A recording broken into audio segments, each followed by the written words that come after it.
Ang mabuting balita ng Panginoon, ayon sa aklat ni Isaias,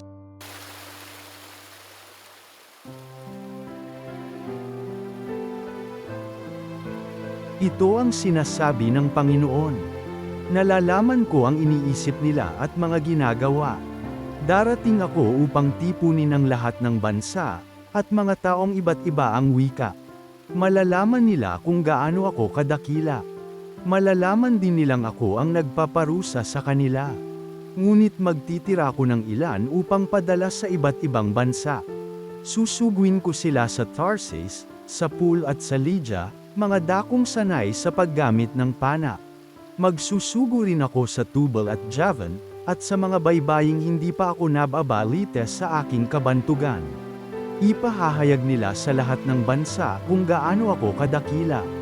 Bilang handog sa akin sa banal na bundok sa Jerusalem, ibabalik nila ang mga kababayan ninyo buhat sa pinagtapunan sa kanila.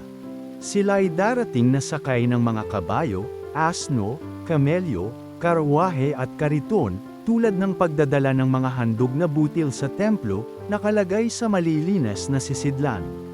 Ang ilan sa kanila ay gagawin kong saserdote at ang ilan ay Levita. Ang mabuting balita ng Panginoon.